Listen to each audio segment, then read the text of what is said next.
Er stier nog goed wat wind voor de scootjesskippers. Er zinnen weer erbij en voor de keertjes ik een prima dag. Het wie een dag mooi een gewone simmertemperatuur. Nog altijd een warm, want de temperaturen kwamen uit om er bij de 20, 21 en 22 graden heen.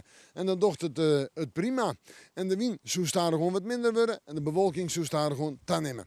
Wel, joen en vannacht een beroende loft. Via de kinder uit die bewolking wil eens wat hele lichte ruim vallen. Stelt net volle vaart. En als het valt, vooral in het noordelijke pad, noordwesten en in het watergebied. Maar ik nog eens een keer zeggen, dat stelt net volle vaart. En de temperaturen, joen eerst nog, nou, zo'n 18, 19 graden.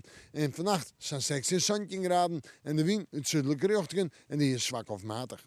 Morgen dan begint het al warm te worden, flink warm ik. We hebben een waarbeeld met bewolking, maar staan er gewoon meer en meer de zinnen. De meeste zinnen in de midden. En dan kunnen we wel even naar het strooien successen. Ja, en verder, nou, alle activiteiten in de provincie, die moeten plaatsvinden.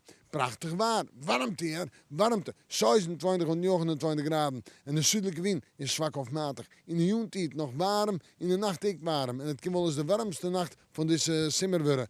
21, 22 graden op de meeste plekken. Dan terug naar het vooruitzicht. Vrij tropisch, 22 graden gemiddeld. Wat ze een hitte dag, zo wil ik het nemen. En verder op plekken misschien wel 34 in het oosten. In de joentijd in de nacht zwieren ruim en tongenbuien. Sneeuwen, een dag mee.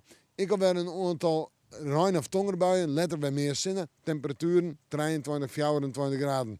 En dan terug naar de sneeuw. Ik sta 23 of misschien nog 24 graden. Maar dan is het droog en hebben we de simmer nog altijd in uw provincie. We moeten morgen maar weer even in het simmerwaasje in.